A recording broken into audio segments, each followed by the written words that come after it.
Welcome to the Healthy and Redeemed podcast, hosted by Healy Eichert. Healy is a licensed counselor with a passion for helping Christians live healthier lives, emotionally and spiritually. Each episode combines the truth of God's Word with practical advice to help you in your everyday life. Whether you want to grow emotionally, strengthen your faith, or handle life challenges with more peace, this podcast is for you. We're so glad you've joined us. Let's get started. To God be the glory. Welcome back, friends. Welcome to Healthy and Redeemed podcast. I am your host, Healy, and we are on episode 3 of Creating Healthy Coping Skills. And today we're going to focus on muscle relaxation, grounding, and visualization techniques. So we know that coping skills are things that we do that are healthy to help us manage our emotions and refresh and encourage ourselves. So we've talked in depth about deep breathing. That was the first episode. Prayer meditation was the second episode. And I'm wondering if you've been able to try some of these skills and what has been the result of that. Well, we've just had, the prayer and meditation's only been a week. But I hope that it was something that prompted some thought for you.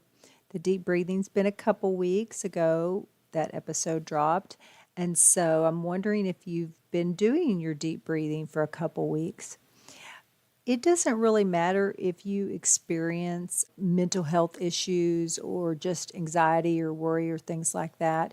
Deep breathing is a skill that we can all use and learn and just help us in life. So just so you know, you don't have to have anything to practice deep breathing. So today I want to talk about the techniques of muscle relaxation, or it's actually called progressive muscle relaxation, but that's a lot of syllables. And then grounding and visualization. Just thinking about, regardless of what technique we use, and especially those that we're going to talk about today and the prayer meditation that we talked about last week, we always want to keep our thoughts focused on God. We want to focus on the things that bring Him glory. So as we practice these techniques, we don't ever want to look to other things. We don't want to look to creative things. We don't want to worship ourselves, so to speak, where we're looking for ourselves for power.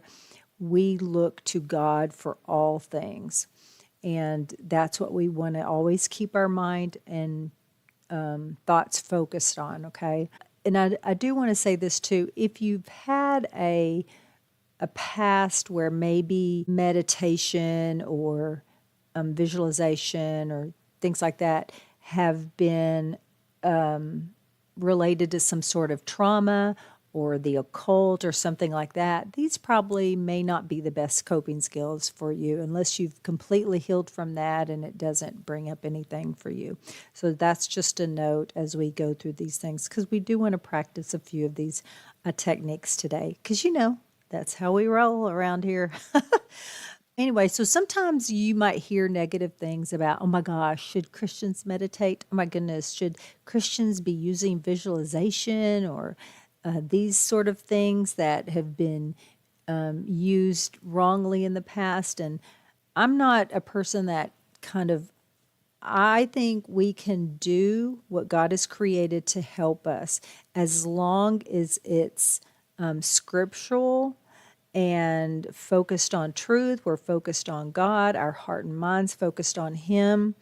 We aren't hindering someone else's faith, and we're not hindering our own. So just remember that when you are trying out things. Now, we don't want to go to things that are obviously from the world. We want to stay focused on what we know is helpful, that God's created to be helpful for us, and stay focused on that, okay? So we're going to have one more episode after this, and we'll be talking about journaling, writing, and some other creative endeavors to use as coping skills. And the reason I want to talk about all these, though, is because I want you to have as many tools in your toolbox as possible. Plus, it's important that we always try these things out to see what works best for us. So don't be afraid to try something new, and hopefully you'll find several things that you can put in your toolbox, because every situation is different, and we're not going to be able to practice certain skills in certain places. And maybe sometime one thing may not work. So it's always good to have a few things that work, so you can, if one doesn't, you can go to the next one, or if the context has changed, you can use another one. Progressive muscle relaxation as a tool for your toolbox. All right, so basically what progressive muscle relaxation is, and I'm just going to call it muscle relaxation, it's an exercise basically of tensing and relaxing your muscles, and you're kind of doing it progressively. It's like one muscle group at a time. So there are lots of benefits to this technique, and number one, I think, is that it helps you recognize the stress or tension in your body. Now, some people may know this automatically, like I do. I know that just naturally I hold a lot of stress and tension in my body. And doing these muscle relaxation skills can help you actually recognize that. So sometimes people aren't even aware that their muscles are really tight. This technique also will help you learn to relax your body, learn to relax your muscles. And often this is used to treat symptoms of anxiety. So it can help reduce the anxiety that you feel by practicing this skill. It has also been found effective in reducing tension headaches or migraines, neck pain, sleeping issues, bipolar disorder, backaches, high blood pressure. So this can be a very effective technique to help with all those things. It will also help relax the body and the mind at bedtime, so that you can fall asleep easier and get a better night's sleep. Remember a few episodes back, we talked about how sleep intersects with mental health. And so this is one of the ways that we can help get a good night's sleep. How do you do muscle relaxation? So you can do it either sitting up or lying down. So you can actually use it when driving, or you can use it in your office. But again, it's very helpful as a sleep technique. So using it there is good. And a good place to practice is actually going to bed at night. So we've talked about using deep breathing as you're going to bed at night. This is another technique that you can practice when you go to bed. And then as you get good at it, you're going to be able to incorporate that in other places in your life. You want to always have a comfortable and quiet space. That may not always be possible, but ideally, especially as you're practicing, that's a good place to start.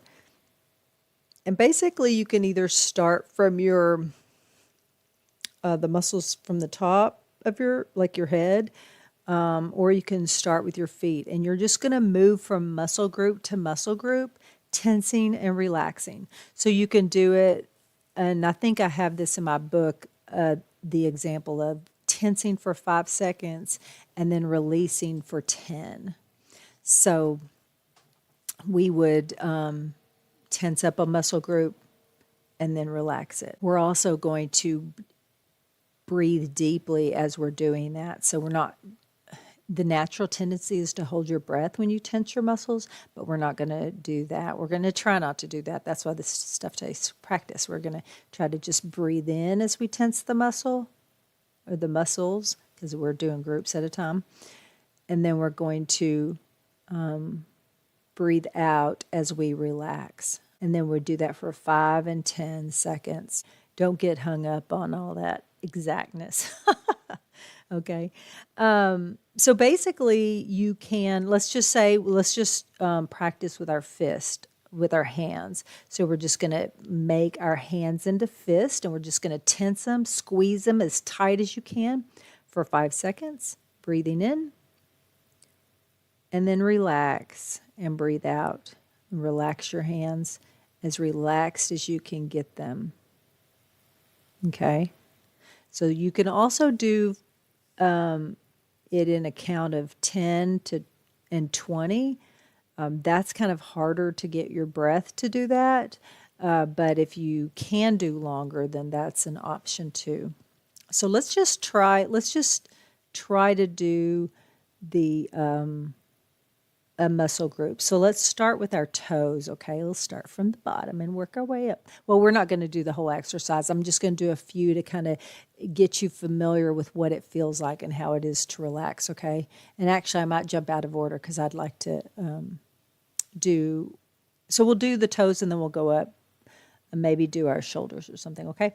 So let's do our toes. We're either going to point our toes straight out and just squeeze them or curl them under, either one you want to do.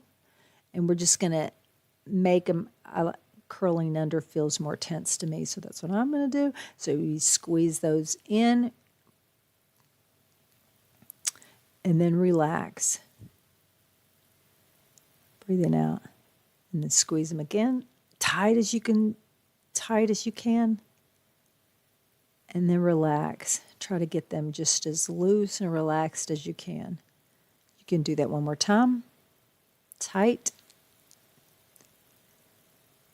And then relax. Just try to get them as relaxed and as loose as you can. Okay? So let's do the shoulders. Now, normally you just work your way up so you'd go to the calves and to your thighs and then to your abdomen, your back. But let's do our shoulders right now because this is normal, like at least for me. I hold a lot of tension there. And a lot of people do hold a lot right there in their shoulders and their neck. But we're just going to do our shoulders and we're just going to squeeze in our muscle. Just tighten it as tight as you can, okay? Hold it for 5. And then relax. And then you can do it again. Tighten the muscle just as tight as you can. And then relax. And then you can tighten it again as tight as you can get it. And then relax. Good job. You did a coping skill today. Progressive muscle relaxation. So good job on that. That was awesome. I hope you like that. And I hope you can feel the difference in the tension and the relaxation state, right? So that helps us to go, oh, I am feeling tense. And you can just try a few. A lot of my clients, some of those that work out a lot, they have found they really like this exercise and it works even better for them than deep breathing. So if you do work out, that might be just something to make a note of. So our next coping skill are grounding techniques. And grounding is a skill that can be used, like if you're experiencing symptoms of trauma like flashbacks or just extreme anxiety where you're starting to panic and you feel that overwhelming sense of emotion. Grounding techniques are good for that. So it's going to really reduce all the racing thoughts that you have and help you to feel more safe and secure in the present moment. So sometimes when our emotions, remember we talked about emotions, like when our heart rate gets really high, we just become overwhelmed and flooded and it's hard to think. And if you're experiencing flashbacks, you might even feel like you're in that past moment. You're feeling all the emotions that you felt when the trauma occurred. So it's important to be able to bring yourself back out of that, okay? Because that was a past part and we are in the present where we're safe and secure. So there's lots of different grounding techniques you can do, but the point of them are to bring yourself into the present.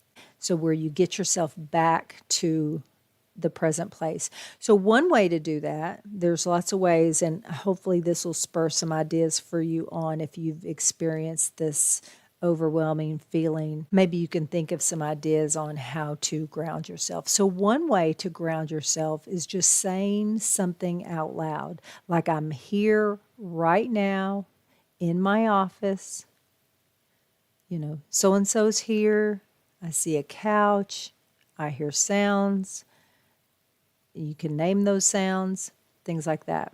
You can also have if you have a statement that you created before in one of the previous episodes that you really like for the meditation, you might even bring in one of those. God has me in his hands right now. God is with me right here in this place right now. God's created me and put me right here. He has me. Anything that you could think of to kind of bring you back to that present moment. So you could even recite a scripture if you know one by heart.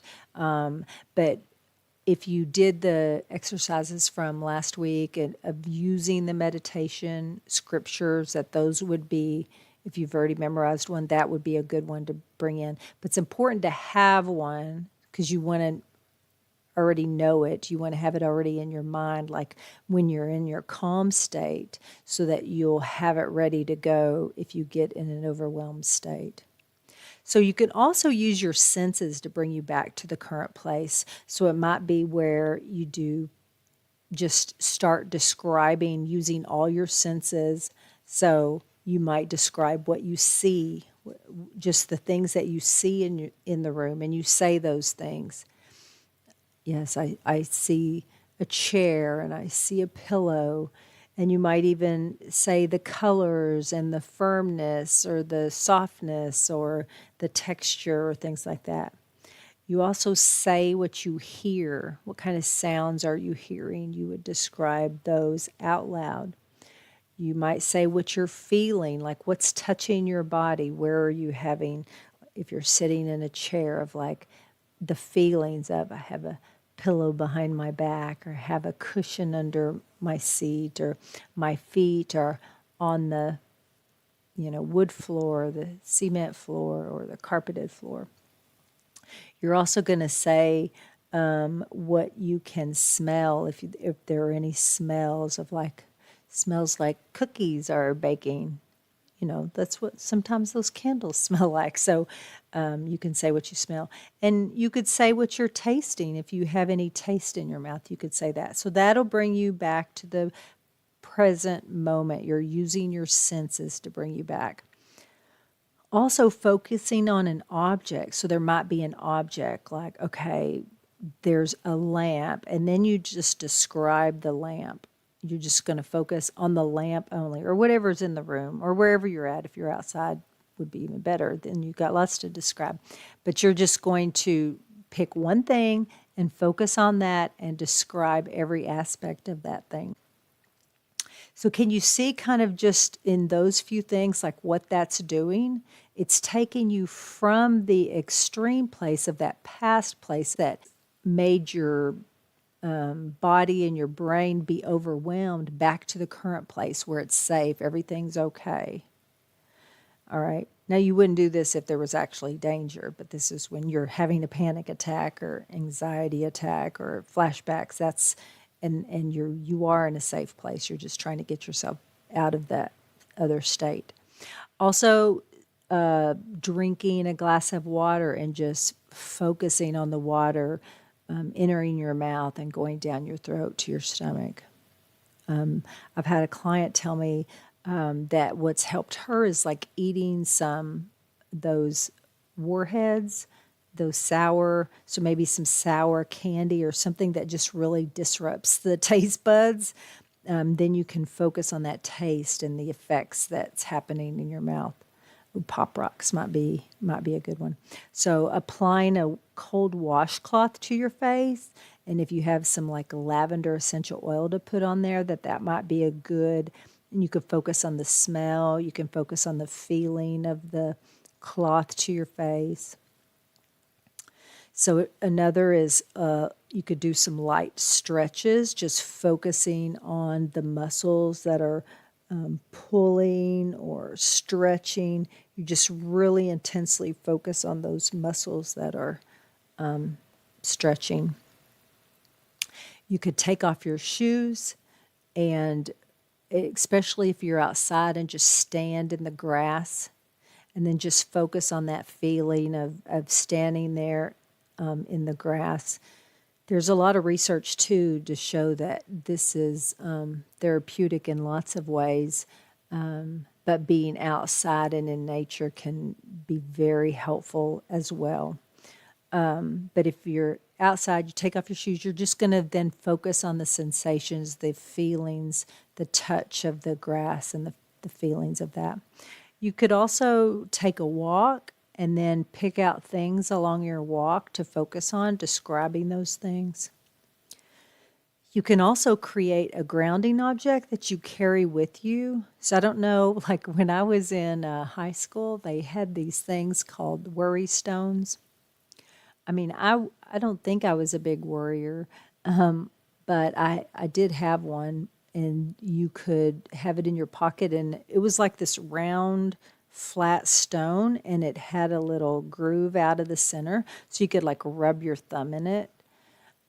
So that would be a ground, which I had no idea what that was back then, but you could rub that and just focus on that.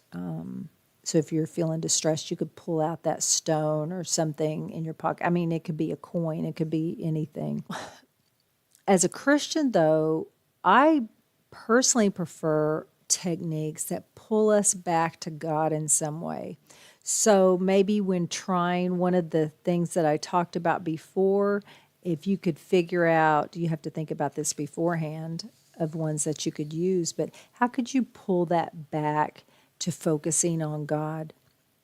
So in thinking about maybe like drinking the glass of water, maybe we think about Jesus as the living water. So whether we're putting it on our face or we're drinking a glass, like we focus on, as the water goes down our throat, that this is the living water.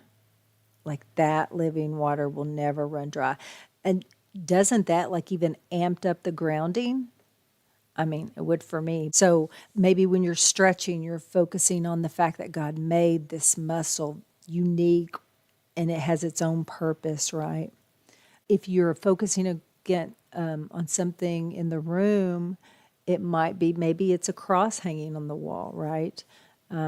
Maybe it is the lamp or the light. That could be light of the world, right? Those things could ground you back into reminding you who God is, that He's with me. Walking in the grass could be just thanking Him for that feeling of creating the grass, or if we're walking on rocks, like thanking God that He is our rock, and maybe even reciting some scriptures that relate to being outside or walking or something like that. So be creative as you think of grounding techniques that would work for yourself and bringing you back to the present, of grounding in that sense of when we're overwhelmed, we're bringing ourselves back down. So yeah, be creative in tying back your faith and scripture to whatever grounding technique that you're using. Okay? All right. So our last one is visualization. And visualization can be a grounding technique too, but it can also be a technique in its own right. So visualization is basically using our imagination to create a calming or peaceful scenario. And it can also be used in other ways too that I'll talk about.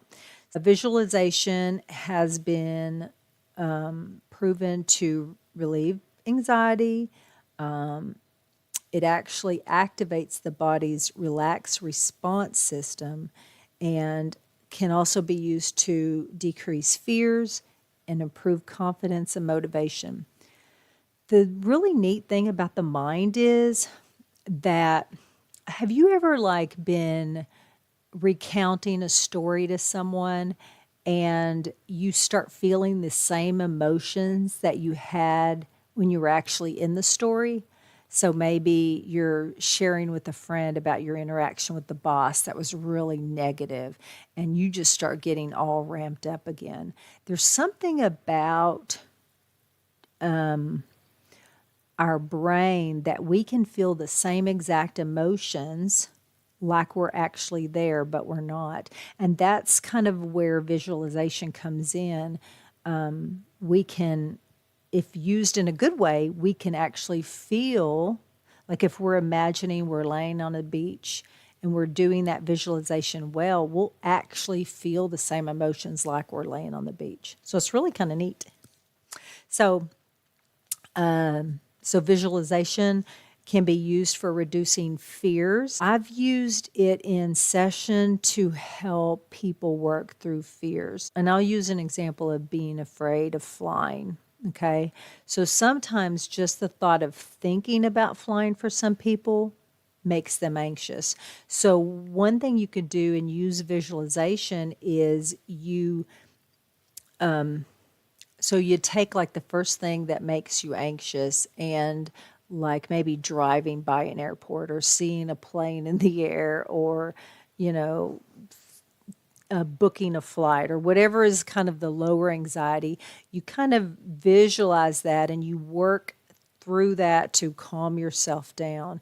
And then you just kind of increase your exposure. So then it might be, driving to the airport or going inside the terminal or things like that. So you just continually increase all in your imagination. And as you're feeling the anxiety in your mind, you calm yourself down physically and you do that. And then I would even encourage like actually trying it out in real life. It will improve your confidence in trying that out because you've worked through it in your mind. And studies show that as you visualize things, it's more likely to happen the way that you've seen it in your mind. So, and normally I just have them at first imagine everything going well. So like nothing. So if they're on the plane, for example, or on the elevator, it's just a smooth flight up and down, and they see themselves going in that flight in the elevator or in the airplane. And then once they feel calm, like imagining that, then they imagine something going wrong. So maybe if you're on an airplane, you imagine some turbulence, and then they imagine themselves handling the situation well. So they either deep breathe or do some other grounding technique or do some other coping skill to help them handle it well, all in their imagination. Or if they're on an elevator, maybe it shakes a little, maybe it stops between floors, and then they just imagine themselves using their coping skill, handling it well. And that normally helps. That's one technique in helping people reduce their fears of things. And then they actually do it, and it's a whole nother thing. But okay. So let's say, for example, in a way that visualization can improve your confidence is you imagine the scenario going well. So maybe if you have test anxiety, you would imagine yourself taking the test, sitting in the classroom, coming to an answer you don't know, but breathing through it, or imagine yourself just being able to answer all the questions, or maybe you're going to have a presentation and you're really nervous about it. You would imagine yourself presenting, maybe having a hiccup, but you're handling it well, you're speaking with confidence, things like that. So that's one way that visualization can improve confidence. Visualization is used in EMDR. EMDR, that is eye movement desensitization and reprocessing. And basically that technique uses rapid eye movements, like back and forth, bilateral stimulation, to help patients process traumatic memories. And so they're basically accessing and processing the memories by imagining the past event, and then they kind of learn to re-experience the memory and integrate a more positive perspective on the situation. So, EMDR could be a whole session, a whole episode on itself. So I don't want to go too deep into that. And it's also used in EMDR to help people actually create resources so they can help them cope with the trauma as well. So it's as they process it, they'll need coping skills to go along beside them, and visualization is used in that too. So EMDR uses a lot of visualization in that technique. So if you've used that technique, you'll kind of know more what I'm talking about, because probably my explanation made no sense, and I'm sorry about that. But feel free to message me with questions. I have also found that visualization can help eliminate bad dreams. And here's what I mean by this. Sometimes when people have bad dreams, and I really believe dreams, some of them are like we're struggling with something in our waking time, and our brain really needs to process and make sense of it or figure out the problem or like whatever's going on. And our brain will sometimes use dreams to do that. If we're having a bad dream, normally we just need to solve the issue of whatever the problem is. So what I've had clients do, and honestly, it's worked 100% of the time. Now, I don't know why, but it does. So when they have a bad dream, we will have them, when they go to bed that night, visualize the bad dream in their mind. So they go through as much as they can remember, but they put a different ending on the dream. So they can go all the way through, even the bad parts. They imagine all of that, but then they're going to put a different ending on it. So let's say if a monster was chasing you, right? And that's normally how the dream ends. The monster is chasing you, and he catches you, and then you wake up. So how we would add a different ending would be the monster catches you, but then you turn around and slug him in the face, and he falls down, and then you escape, or something like that. So, I mean, that's a simple dream. But so basically that helps somehow when clients have gone to bed that night, as they reimagine that new ending, like right before they've gone to bed, it does something to help their brain actually process. So I'm not sure what that is. I can't totally explain it, but anyway, I'll probably do an episode on dreams because I'm fascinated by them and I love them. And yeah, and God spoke to a lot of his people in dreams. So anyway, so one of the last ways to use visualization is to use it for calming. And a lot of when you hear people like, I've got to go to my happy place or whatever like that, they're normally talking about visualization, like just imagining they're on the beach or on a mountain or something, one of their happy places that they like to go. And like I said, your body reacts like you're there, right? So if you're interested, I'll kind of do this briefly, but I'd like to try it out with you, or hopefully you want to try it out. So if you've never done visualization before, I would like you to try it if you're willing. So normally when you're visualizing a place, you pick your own place. It could be real or imagined, and it's like a wonderful just place that's calm and safe. So, but I would like to try out using a scripture with you if you're open to that. So let's try out on Psalm 23. And we're not going to go through the whole psalm, but just like the first few verses. And I'm going to read that, and then I want you to choose a spot in that image, the green pastures or still waters, or any way that you want to imagine the scene. So if you're driving, don't do this. But if you're, cleaning the house, maybe find a spot to sit and close your eyes. And let's just go to this place. The Lord is my shepherd. I lack nothing. He makes me lie down in green pastures. He leads me beside still waters. He refreshes my soul. So as you're thinking about this scene, I want you just to, you can say out loud or in your mind, everything that you see in this picture.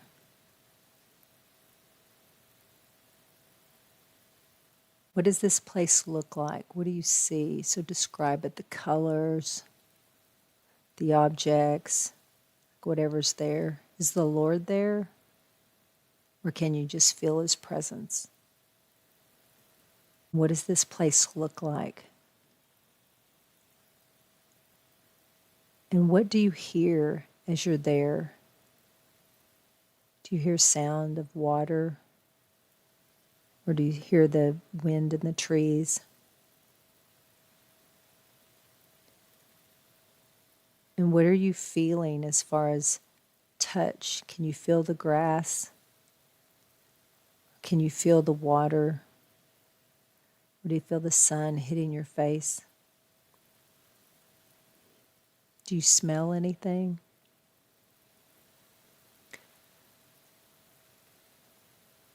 Maybe you can smell the fresh grass or the water.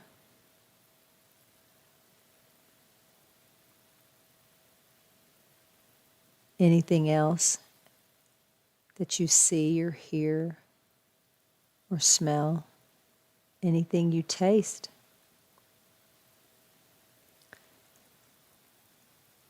As you are looking around at this place and you're seeing all the details and you're really feeling all the things and you're listening to the different sounds. What are the emotions that you're feeling? And how would you describe those emotions? Are you feeling calm? Are you feeling safe? And where's the Lord in this picture? Is he standing beside you? Can you feel his presence? Is he sitting with you?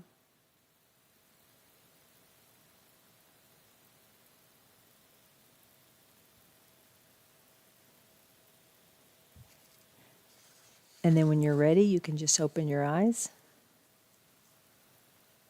Or maybe you don't want to. Maybe you just want to stay in that place because that feels pretty relaxed and safe to me. And hopefully it does to you too.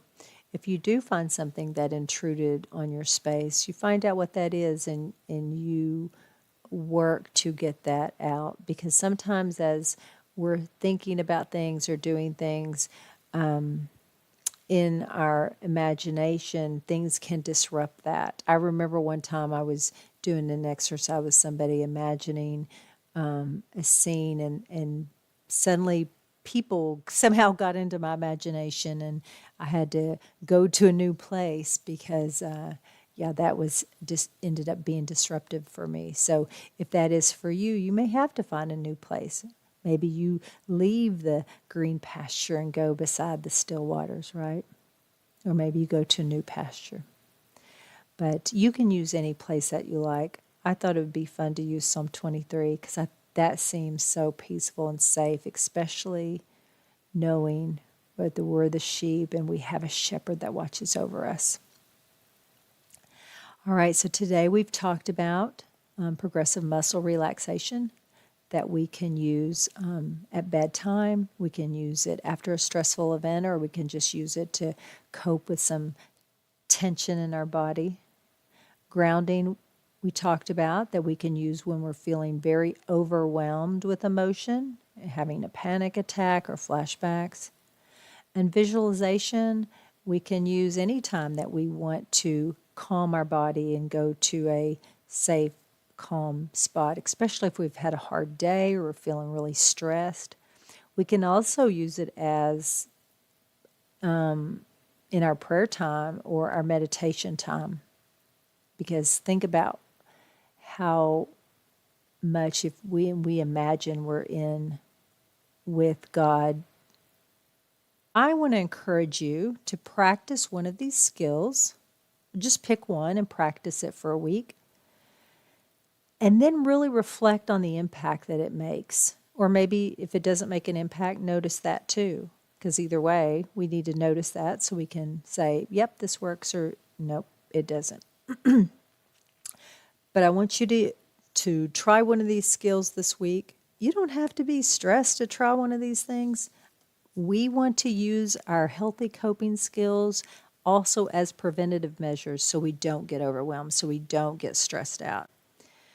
So I just want to remind you that as we learn new skills, these, if you haven't done them before, it does take practice.